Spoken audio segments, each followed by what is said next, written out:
কলকাতার রাস্তায় নোংরা জলের ঢেউ, বিপর্যয়ের 3 দিন পরেও কোথাও কোথাও হাঁটু জল। যদিও গর্ব করে মেয়রের দাবি একদিনেই 95% জায়গার জল নেমে গিয়েছে। অপদার্থতা ঢাকতে চোখে ঢুলি পড়ল পুরসভার। শুধু তাই নয়, আজব মন্তব্য করে বসলেন ফিরহাদ হাকিম। একদিনের মধ্যে 95% জল সরিয়ে দিয়েছেন। এই কৃতিত্ব কলকাতার মানুষের, কলকাতা পৌরসভার কর্মচারীদের। সেটা বলার সাহস হয়তো কোনো চ্যানেলের নেই।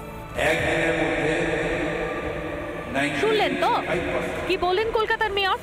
একদিনে নাকি 95% জায়গা থেকে জল নেমে গিয়েছে। তাই নাকি? মহানগরীর বাস্তব চিত্রটা ঠিক কি, চলুন দেখি।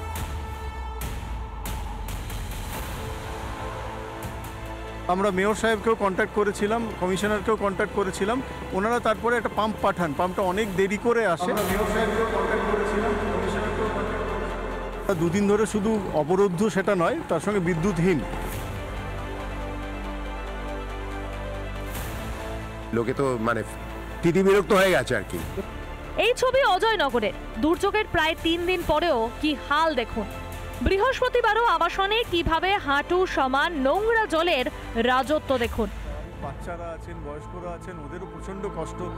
অনেকেই বলছিল ভেনিসের সঙ্গে তুলনা করছিল, সেটা আমরা আরও বেশি বুঝতে পারছিলাম, কারণ ওর বাইরে হয়তো জল জমেছে কিন্তু আলো দেখা যাচ্ছে, অন্ধকার ভেনিস। অথচ মেয়র স্বপ্নের দুনিয়াতে বাস করছেন। কাল থেকে সবাই দেখিয়েছেন যে পুরো কলকাতা জলের তলায়।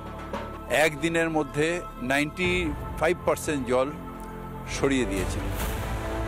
আসলে আত্মতুষ্টিতে ভুগছেন মেয়র, না হলে ওভাবে কি কেউ নিজের ঢাক নিজে পেটাতে পারে নাকি? সায়েন্টিস্টদের এবং যারা এনভায়রনমেন্টালিস্ট, তাদের এটা সময় এসেছে যে নতুন করে ভাবা। পৌরসভা করলে হবে না। হ্যাঁ, ঠিকই শুনেছেন। কলকাতায় বিপর্যয় সামলাবেন প্রকৃতি প্রেমীরা। এর মানে কোনো দায় নেই কলকাতা পুরসভার? না না না না, ফিরহাদ হাকিমের বিশাল বড় দায় আছে। সবুজ রঙের ছাতা নিয়ে ড্রেন কোচানো। প্রায় 2500 থেকে 3000 কোটি টাকা হাওয়া করে দিয়েছে, আর এখন ছাতা নিয়ে বেরিয়েছে ড্রেন কোচানোর জন্য। নাটকবাজি চূড়ান্ত। ফিরহাদ সাহেব হয়তো ভুলে গেলেন, আমাদের ভোটে নির্বাচিত আপনি।